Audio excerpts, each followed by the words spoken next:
Hello everybody and welcome back. This is episode number 14 of the Vanarama YouTube Football Manager 2018 experiment series with Celtic and Rangers in the English leagues.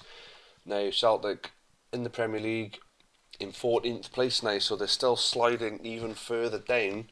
They've lost 13 games in 25, but thankfully they're 8 points clear of relegation, so they're not in any immediate fear of relegation, although a few losses and a few results in Brighton's favour will see Celtic pulled back into the relegation sort of fold.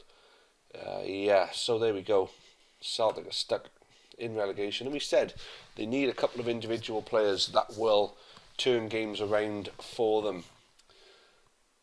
Did they do that in January? The answer is no. They brought in one player called Philip Sung, but they've sold players. They sold Aaron Curtis to Fulham for £13.5 million. Was Aaron Curtis playing a big role? He played 11 times for Celtic in the first half of the season before moving on. He's only a youngster as well. So I don't know what the thought process was behind selling him on. But Philip Sung, they brought him in and loaned him out to Reading, so they haven't even brought a player in that's going to make any real immediate difference. I think that's a poor move from Celtic, and if they don't go down, I wouldn't say there's so much that they're going to be lucky to not go down, but if they don't go down, they want to count themselves somewhat fortunate, because they really needed to do better business than that. They did some good business, but as you can say, January they needed some reinforcements, because the slide continues, 14th place. So no, I'm not particularly pleased with their business there. But Rangers, how are Rangers getting on? Is it a different story for them? The answer to that question is yes. They've now built themselves a 9-point gap between themselves and second place, so they're leading the way really well. They've won 21 out of 29 games. That's very, very impressive. Did they build on it to get themselves over the line in January? I'd imagine they wouldn't have needed to. Maybe saving their money for next season would have been key. But they did bring in reinforcements and they spent a bit of money. Kyle Dempsey in the centre midfield. Malon Romeo, for the right back. Luke Ayling's obviously a good player, but he's 32 now. And Joe Anderson in a 22-year-old centre back from Shrewsbury. So maybe it's just a couple of players just to help get them over the line or whatever. But we'll see what sort of position they're in for next season. I think they are going to go on and win this division now. So Rangers doing well. I mean, we got through that pretty quickly, didn't we? How about we go and have a quick butchers at the Scottish League? So, as per usual, Hibs are the new kings of Scotland. They're top of the league again, but they're only 3 points in front of Dundee. Aberdeen are usually the ones that push Hibs to the limit every season, but they are having an extremely poor season. So it's looking very likely that Hibs are going to be the ones to win the division again. And just a quick one, how are they getting on in Europe? They got to the Euro groups, but they've been knocked out of the Euro groups. They went out on away goals. It reminds me of something actually. We're going to have a quick look at Barrow and Gateshead, but we are going to have a look at the cups, how the teams are getting on the cups. That's something I usually do. I haven't done it yet, so we'll have a look at the cups. So both Gateshead and Barrow are both having very good seasons, as you can see there. Gateshead are top of the shop, top by 6 points, looking very likely that they're going to fire themselves back into the Ladbrokes Premiership. Barrow then could follow. Imagine both of them go back up together. That could be good, that. But anyway, we're going to go have a quick butchers at Celtic and Rangers in the cups. So starting with Celtic, they managed to get themselves through the third round of the Carabao Cup and lost 3-0 away at Chelsea, and that is understandable. FA Cup third round, they won 2-0 away at Brentford and now have Oxford at home. So they're pretty much certain to be in the fifth round of the FA Cup unless there's a major upset there. So maybe Celtic could have a cup run. Maybe they could get themselves into Europe, representing England in Europe. We'll wait and see. How about Rangers? So Rangers, scroll ourselves back up, they went 8 to Sheffield United in the Carabao Cup first round, who were in the same division as them. I think they're going to be very, very disappointed with that one. Checker Trade Trophy, seems as though they've won all their group games, and they won the second round game. They won in the Cup first round, they won in the Cup second round, kept third round. They drew away at Swindon 1-1, but then they went and lost against them in the league. That's how that works out there. Checker Trade Trophy. So they won the third round replay, but they've gone out of the Checker Trade Trophy to Tranmere. So in the fourth round of the Cup, they're home to Manchester United. There's a money spinner for them. They'll fill that stadium. They'll sell it out, all 50,000 seats, and they will build their money up on that because it's on TV as well. £144,000 plus obviously the gate receipts on the day. Yeah, there's a nice little money spinner for them. Money to use in the Championship when they go up next season. So there you go, that's the Cups. You see Rangers are running away with the league in League One. Celtic in danger of being pulled into a relegation battle, but they have got that 8-point cushion. They could do with a couple of wins to take themselves completely out of that equation. So, without further ado, let's finish this season off and see how it all finishes. I believe Celtic will not be in danger of relegation, and I believe Rangers will win comfortably League One. Celtic, I think, could maybe make a final appearance in the FA Cup. I got a funny feeling about them in the Cup, so we'll wait and see. I'll take you guys. Okay then, so at the end of the season now, 31st of May, Premier League season has been concluded, Man City are champions again, but where did Celtic finish? Oh, you gotta be joking me. I predicted wrong. Celtic have been dumped out of the Premier League on 33 points. They won only one more game. When I said they needed to invest heavily, well not heavily, but they needed to bring in some good players in January. One or two that would change a few games for them, turn some of them losses into wins or draws, and they missed out by 2 points as well. What a slippery slope, considering they were in second place, 2 wins out of 2 to start the season off, only winning 7 games out of 36.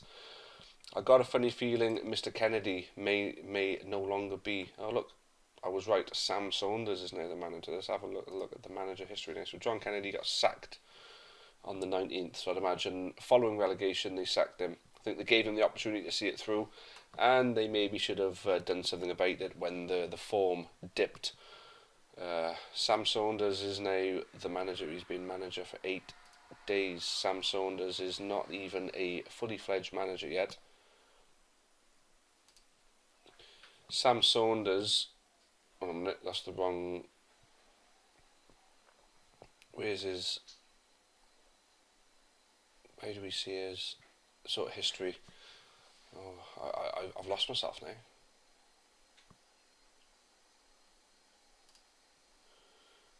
No, Sam Saunders, yeah, I wasn't even on him properly.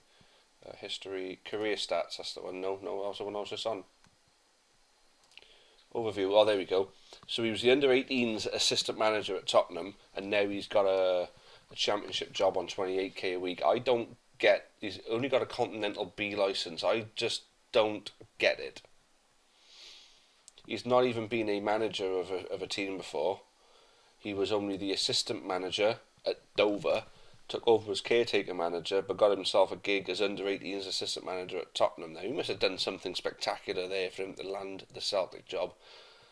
I think, if you look at the, obviously the last series we did in 2017, it was the Russian takeover of Newport County, and the problem was they were employing unknowns as managers, taking a chance on them, giving them big contracts to do the job, and they just didn't do the job. They were crap. And Celtic are now falling into the Championship with an unproven manager. So are they going to bounce back? So, well, they probably haven't got the team to do it, because you can see they fell something rotten, absolutely rotten form to see them down. Yeah, I just don't know what to say about that. Celtic relegated them. Will they be reunited with Rangers? So Rangers didn't finish in the playoffs, or they wouldn't have gone up through the playoffs. But if you haven't seen the clue yet, holders, past winners, Rangers won the league with 100 points. That is pretty damn good. 4 losses all season in League One is a phenomenal return. 100 points. I tell you something, Rangers could outdo Celtic next season. And I'm really not lying with that. I'm not just saying it, but Rangers, the League One springboard is a real thing in the English League. The League One springboard tends to springboard teams back into the Premier League with a vengeance. I mean, you look at the likes of Norwich and Southampton and Leicester and Man City, who have all been part of that League One springboard. The only team the springboard haven't really worked out for, because Watford were one of them as well, the only team it never really worked out for in real life was Leeds. But Rangers, are they going to take advantage of the League One springboard and find themselves a Premier League team after next season? Well, they've certainly got a good team there. Have they got money?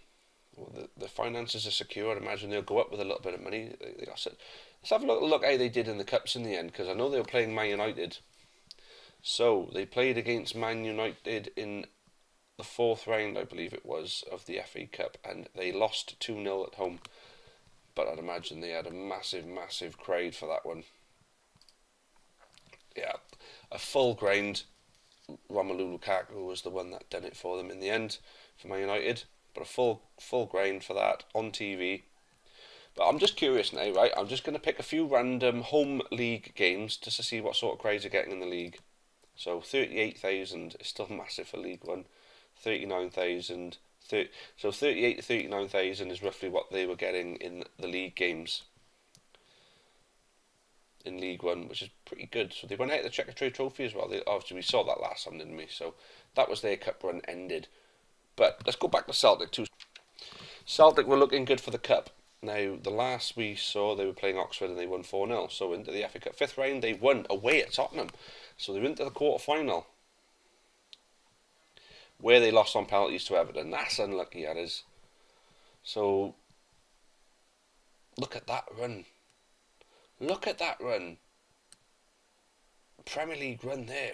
What? 1, 2, 3, 4, 5, 6, 7, 8, 9, 10 losses in a row. That's the relegation. That's where they got relegated. 10 losses in a row. They lost 4-0 at home to Man United. That's what done them. Because it was around about this point that we left them, and they were looking like they were doing sort of okay. Just on the slippery slope, 8 points clear of relegation, and there you go. 10 losses on the trot. Obviously, they tried to save themselves in the last few days of the season, but losing at home to Huddersfield, well, just losing all those games. I mean, in amongst those games, you're given the credit for the fact that you had Liverpool, Everton, Chelsea, Tottenham and Man United in amongst all them. But they still lost home to Leicester, home to West Ham, which is games they could really have won. Home to Watford, so home to Crystal Palace, we remember from the beginning of the season. So we're picking apart their season really at the moment, just to sort of give us something of a post-mortem to see why they dropped down. But there you go, that's it. Celtic are down. Celtic are dead and buried back into the Championship, back reunited with Rangers. Can they both hit the Premier League together next season? Celtic are going to need to invest heavily. You need to get rid of some dead wood, heavily invest, and I think they've made the wrong choice as manager, but I hope he can prove me wrong. Let's take a little look at the Scottish League and see how the Scottish League worked out. Did Gateshead and Barrow end up going up in the end? We'll take a look now. Well, title holders Gateshead, so they definitely went up. The only thing is, though, Barrow never. So Barrow ended up finishing 5th in the end anyway. Gateshead went up, clearly, 5 points clear. So Gateshead are back in the Ladbrokes Premiership. Let's have a quick look at the Ladbrokes Premiership. So Hibs ended up winning it. Dundee slipped down to 6th. Aberdeen had a really good end to the season and ended up firing their way back up into 2nd place. But Hibs won it comfortably by 16 points. Hibs are very much the new Celtic. 5 in a row. They are the new Kings of Scotland without Celtic and Rangers there. So if you're Celtic and Rangers right now, would you want to go back into the Scottish League considering where they are right now? If any of you are Scottish and you're Celtic and Rangers fans, or you're Scottish football fans, and I'd certainly like to know what your take would be at this particular stage right now in the comments, because it would be interesting to know what kind of perception you guys have of this. But there we go, that's the end of the season again, guys. It's getting pretty damn interesting now. 7 seasons in. Celtic have had 2 seasons in the Premier League and have fallen out.